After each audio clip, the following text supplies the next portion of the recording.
નમસ્કાર મિત્રો, હું આપનું હાર્દિક સ્વાગત કરું છું ફિઝિક્સ એટલે કે ભૌતિક વિજ્ઞાનની દુનિયામાં. આજે ધોરણ 11નું ચેપ્ટર નંબર 2 એટલે કે માપન તથા એકમ પદ્ધતિ વિશે આપણે અભ્યાસ કરશું. ફિઝિક્સને જેમ સમજવા જઈ રહ્યા છીએ ત્યારે આપણે એ સમજવું પડે કે ફિઝિક્સ એટલે શું. તો ફિઝિક્સની એક સરળ ડેફિનેશન છે કે ભૌતિક વિજ્ઞાન એટલે કુદરતને સમજવાનું વિજ્ઞાન. આપણી આજુબાજુ જે કંઈ કુદરત છે અથવા તો કુદરતી ઘટના છે એને સમજવાનો ટ્રાય કરીએ તો આપણે એમ કહી શકીએ કે આપણે ભૌતિક વિજ્ઞાનને સમજીએ છીએ અથવા તો ભૌતિક વિજ્ઞાનને સમજવાની ટ્રાય કરીએ છીએ. હવે કુદરતને સમજવાનું હોય અથવા તો ભૌતિક વિજ્ઞાનને સમજવાનું હોય અને સિમ્પલ શબ્દમાં કહીએ તો ખાલી વિજ્ઞાનને સમજવાનું હોય તો 4 બાબતો છે એ અગત્યની છે. અને એ 4 બાબતો એટલે અવલોકન, પ્રયોગ, વિશ્લેષણ, પરિણામ અને તારણ. તમારે કોઈ પણ વસ્તુને સમજવી છે. વિજ્ઞાનની વાત કરીએ કે સામાજિક વાતની વાત પડે, પહેલાં એને ઓબ્ઝર્વ કરવું પડે, મતલબ કે એને જોવું પડે, એનું અવલોકન કરવું પડે.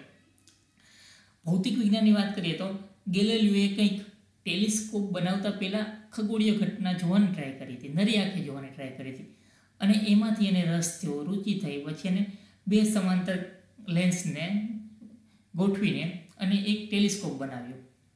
એવી રીતના વાત કરો તો તમે સ્વર્ટ કે જેને સ્ટીમ એન્જિનની શોધ કરી. એક નાની કીટલીને જ્યારે ગરમ કરવામાં આવે ત્યારે એનું ઢાંકણું છે એ ઉચકાઈ જતાં એને જોયું હતું અને એના પરથી એને આખે એક વરાળ યંત્ર છે એની શોધ કરી હતી. આમ અવલોકન એ કોઈ પણ શોધ પાછળ અથવા તો કોઈ પણ વિજ્ઞાન પાછળ પાયાની બાબત છે. હવે અવલોકન કર્યા પછી તમારે પ્રયોગ કરવા પડે કે એક જગ્યાએ જે વસ્તુ થાય છે એ બીજી જગ્યાએ થાય છે નહીં, અથવા તો અમુક બીજા અલગ અલગ પેરામીટર સાથે એ ઘટના ઉપર આપણે પ્રયોગ કરવા પડે, એક્સપેરિમેન્ટ કરવા પડે. દાખલા તરીકે જીની વેલ્યુ છે, ગુરુત્વ પ્રવેગ જીની વેલ્યુ જે તમે માધ્યમિકમાં ભણી ગયા છો, એ ઇક્વેટર ઉપર વિષુવવૃત્ત ઉપર જેટલી છે એટલી ધ્રુવો ઉપર રહે છે કે નહીં એ માટે આપણે જોવા માટે પ્રયોગ કરવા પડે. એના પછી આવે છે એનાલિસિસ, જેને કહીએ છીએ આપણે વિશ્લેષણ. મતલબ કે અવલોકન કર્યા, પ્રયોગ કર્યા, પ્રયોગ પછી તમને જે કંઈ ડેટા મળે છે, જે ઇન્ફોર્મેશન મળે છે, માહિતી મળે છે, એનું એનાલિસિસ કરવું પડે, એનું વિશ્લેષણ કરવું પડે અને એ વિશ્લેષણ થયા પછી આપણે એક પરિણામ ઉપર આપીએ છીએ, તારણ ઉપર આવીએ છીએ. આ એક વિજ્ઞાનની સમજવાની સરળ પદ્ધતિ છે. આ 4 પેરામીટરમાંથી અથવા તો આ 4 બાબતોમાંથી ક્યાંક વિજ્ઞાન પસાર થતું હોય છે અથવા તો વિજ્ઞાનનો નિયમ પસાર થતા હોય છે. એવું કહેવાય છે કે કુદરત છે એના પરથી વિજ્ઞાનના નિયમો બનતા હોય છે, અથવા તો જે કંઈ કુદરતી વસ્તુઓ છે, જે કંઈ કુદરતી ઘટના છે એના પરથી વિજ્ઞાનના નિયમો બનતા હોય છે. અને કુદરતથી વિજ્ઞાનના નિયમો તરફ જવા માટે આ 4 પેરામીટર છે, આ 4 બાબતો છે એ અગત્યની છે. હવે મિત્રો આપણે એક વિડીયો જોઈશું અને એ વિડીયો પરથી આપણે આગળની વાત છે એ કરીશું.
મિત્રો આપણે વિડીયોમાં જોયું કે ન્યૂટન છે એ સફરજનના ઝાડ નીચે બેસે છે અને એના ઉપર સફરજન પડે છે.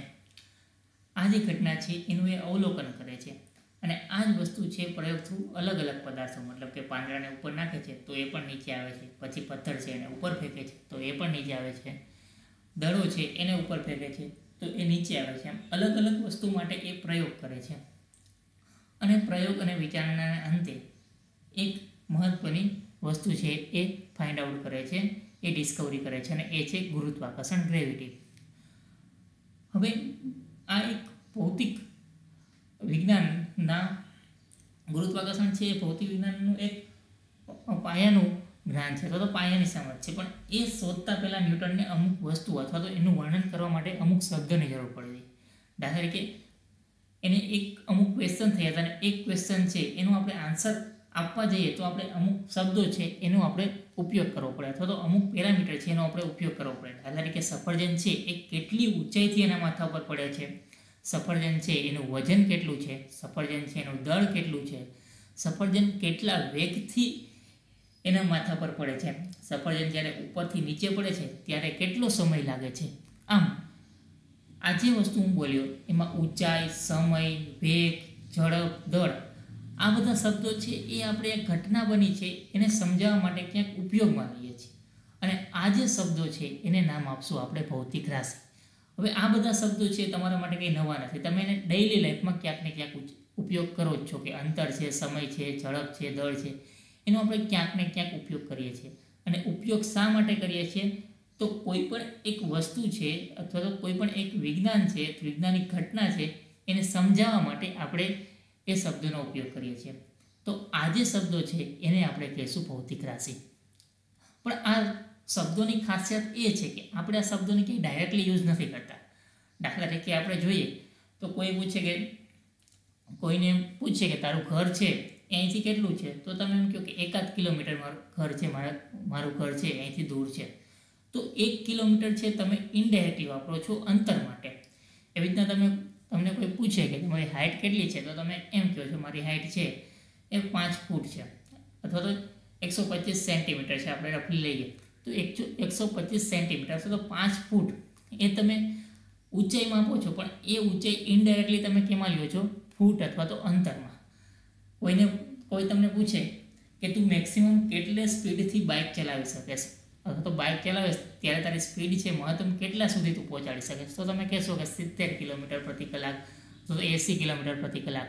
તો એ 70 કિલોમીટર પ્રતિ કલાક અથવા તો 80 કિલોમીટર પ્રતિ કલાક એ તમે શું બતાવો છો? ઝડપ બતાવો છો, વેગ બતાવો છો ઇનડાયરેક્ટલી. તમે જ્યારે કરિયાણાની દુકાને જાઓ તો ત્યારે તમે એમ કહો છો કે મને 5 કિલોગ્રામ ગોળ આપો. તો એ કિલોગ્રામ છે તમે ઇનડાયરેક્ટલી કોના માટે યુઝ કરો છો? દળ માટે. તમે ડાયરેક્ટ એમ નથી કહેતા મને 5 દળ આપો, 5 દળનો ગોળ આપો અથવા તો 5 વજનનો ગોળ આપો. પણ આપણે વજન અને દળને, વેગને, સમયને એક સંખ્યાત્મક બાબતમાં વર્ણવ્યા છે અને સંખ્યાત્મક બાબતમાં જ્યારે વર્ણવીએ છીએ ત્યારે એ એના એકમ બને છે. તો જ્યારે કોઈ પણ ભૌતિક રાશિને આપણે સંખ્યાત્મક નિરૂપણ કરીએ તો સંખ્યાની પાછળ આપણે જે વાપરીએ છીએ એ આપણો એકમ હોય છે. અહીંયા લખેલું છે 2 મીટર, 50 સેકન્ડ, 10 કિલોમીટર પ્રતિ કલાક અને 5 કિલોગ્રામ. તો મીટર એ એકમ છે ઊંચાઈ કે અંતરનો, સેકન્ડ છે એ એકમ છે એક સમયનો, કિલોમીટર પ્રતિ કલાક એ એકમ છે વેગ અથવા ઝડપનો, કિલોગ્રામ એ એકમ છે દળનો. તો એકમ એટલે સિમ્પલ કે કોઈ પણ ભૌતિક રાશિ છે એનું સંખ્યાત્મક નિરૂપણ કરો તો ત્યારે આપણે એકમમાં વાત કરવી પડે.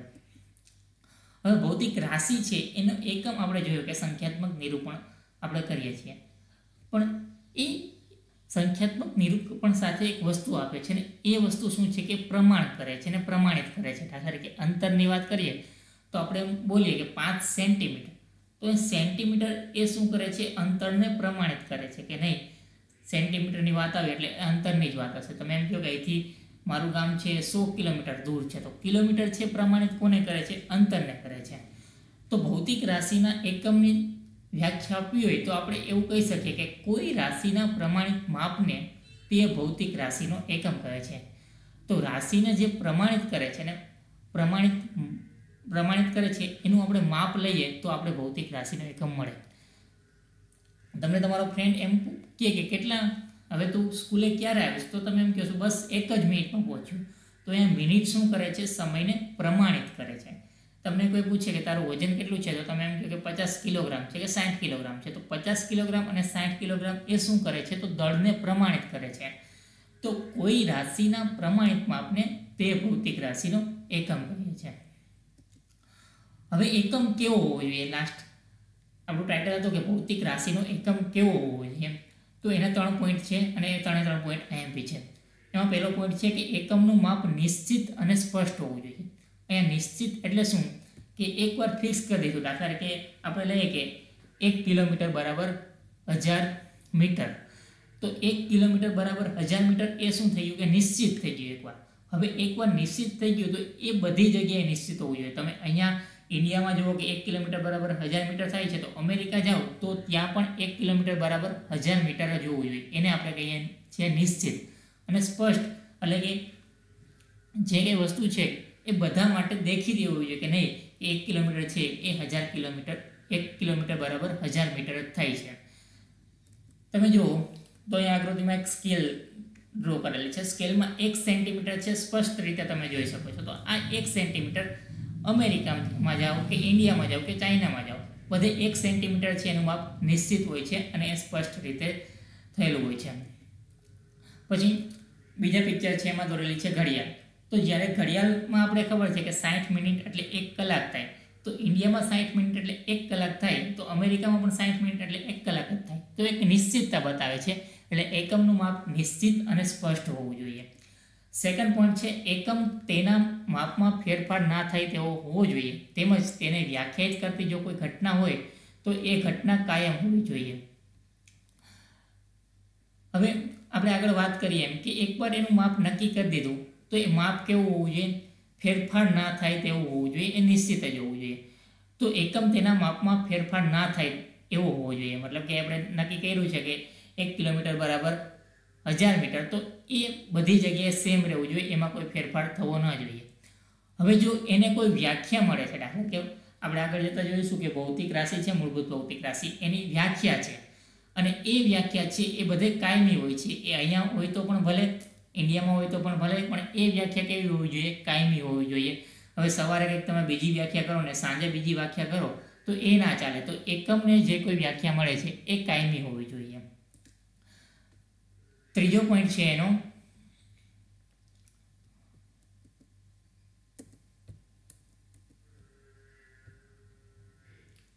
કે એકમની પ્રતિકૃતિ સહેલાઈથી થઈ શકે અને સહજ રીતે પ્રાપ્ત થઈ શકે તેવી હોવી જોઈએ. હવે પ્રતિકૃતિ એટલે શું એ આપણે સમજીએ.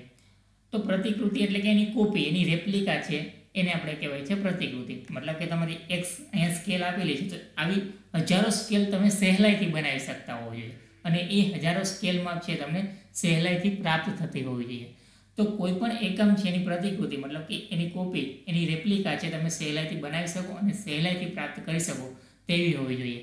અને આનું બેસ્ટ એક્ઝામ્પલ છે કે આપણે વજનિયા, ત્રાજવામાં જે વજનિયા યુઝ થતા એ ત્રાજવા છે એને પણ આપણે રેપ્લિકા કહી શકીએ છીએ. તો અહીંયા થર્ડ પિક્ચર છે આપણે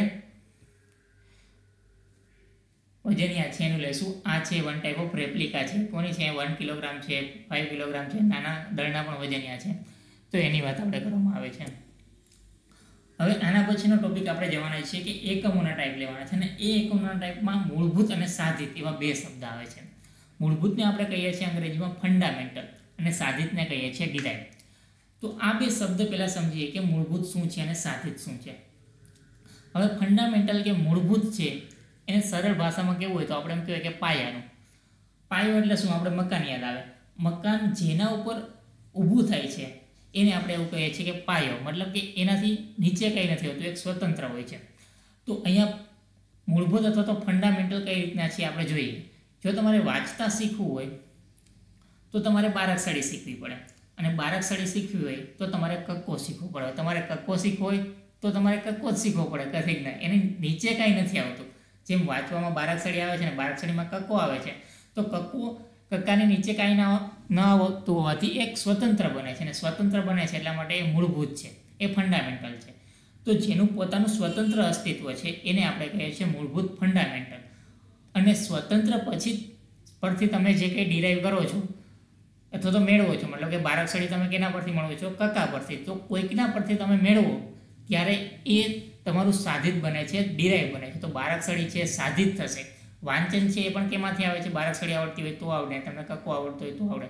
તો વાંચન પણ બીજા પર ડિપેન્ડ કરે છે, તો એ પણ શું થશે? તમારું સાધિત. સેમ જોઈએ, જો તમારે ગણિત શીખવું હોય તો તમારે ભાગાકાર, ગુણાકાર, સરવાળો અને બાદબાકી છે, આ 4 વસ્તુ છે એ શીખવી પડે. અને આ 4 વસ્તુ શીખવી હોય તો તમારે અંકો શીખવા પડે. અને અંકમાં મેઇન ત્યાં 0 થી 9 સુધી તો તમને આવડવા જ જોઈએ. તો 0 થી 9 તમારે શીખવા હોય તો એની નીચે આવે છે કંઈ નહીં, તમારે 0 થી 9 જ શીખવા પડે. એ સેલ્ફ સ્વતંત્ર છે. તો એ સ્વતંત્ર છે એટલા માટે શું છે? મૂળભૂત છે, કારણ કે એના પરથી બીજું બધું ડેવલપ થાય છે, એના પરથી બીજું બધું વિકસે છે.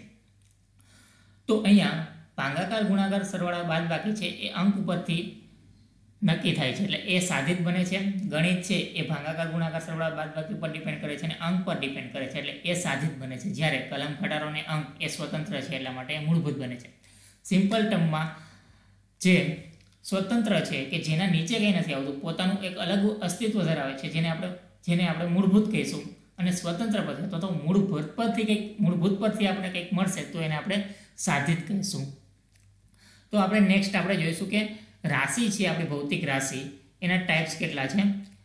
તો ભૌતિક રાશિના પ્રકાર છે મૂળભૂત રીતે 3 છે. મૂળભૂત ભૌતિક રાશિઓ, સાધિત ભૌતિક રાશિઓ અને પૂરક રાશિઓ. અહીં લખવામાં ભૂલ થઈ છે, પૂરક રાશિઓ. હવે મૂળભૂત ભૌતિક રાશિઓ એટલે શું?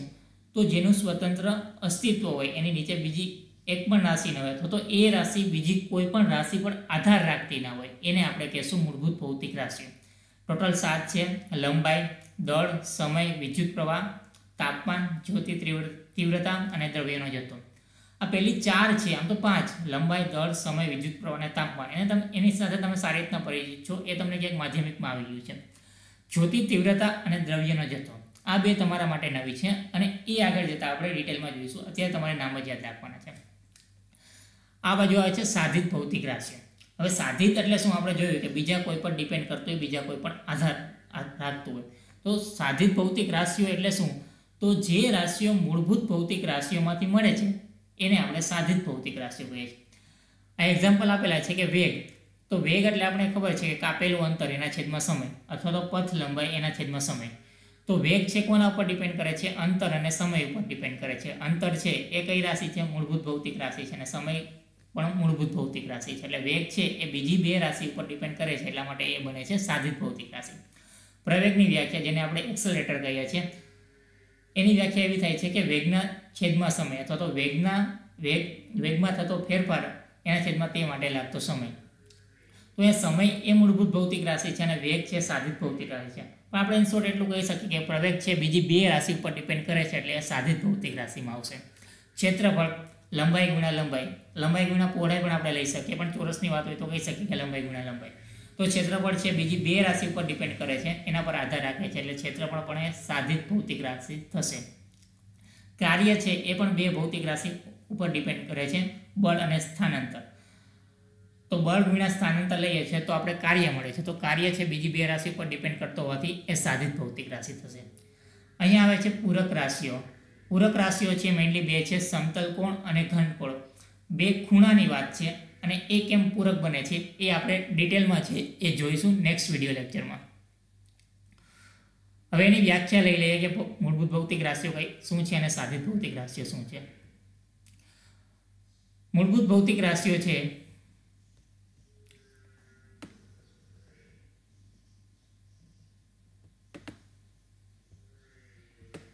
એની આપણે વ્યાખ્યા તો આગળ સમજી ગયા છીએ, પણ મૂળભૂત ભૌતિક રાશિઓના જો શબ્દમાં આપણે વર્ણવવું હોય તો આપણે ટેક્સ્ટબુક મુજબ છે ડેફિનેશન છે સમજી લઈએ. તો વ્યવહારમાં જોવા મળતી અનેક ભૌતિક રાશિઓ પૈકી અમુક ઓછામાં ઓછી સંખ્યાની ભૌતિક રાશિઓના એકમ નક્કી કરવાથી બાકીની બધી જ ભૌતિક રાશિઓના એકમો નક્કી કરી શકાય છે. આ ભૌતિક રાશિઓને મૂળભૂત ભૌતિક રાશિઓ અથવા તો ફંડામેન્ટલ ફિઝિકલ ક્વોન્ટિટી કહે છે અને તેમના એકમોને મૂળભૂત એકમ કહે છે.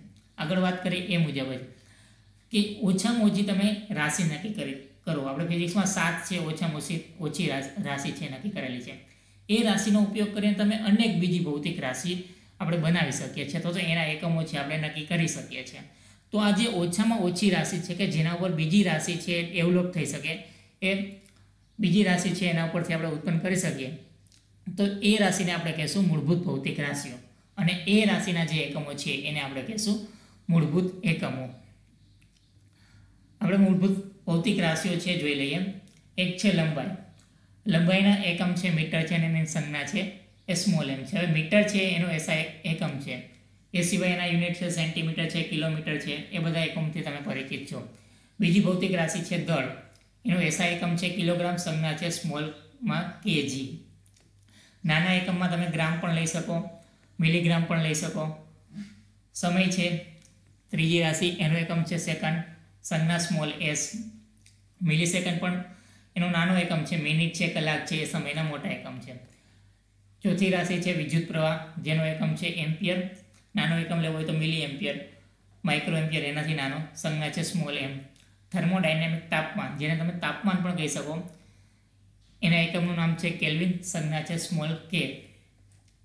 એના પછી આવે છે છઠ્ઠી જ્યોતિ તીવ્રતા, જેના એકમ છે કેન્ડેલા અને સંજ્ઞા છે સ્મોલ ડી. અને સાતમો અને લાસ્ટ દ્રવ્યનો જથ્થો, જેના એકમનું નામ છે મોલ અને સંજ્ઞા છે MOL સ્મોલમાં.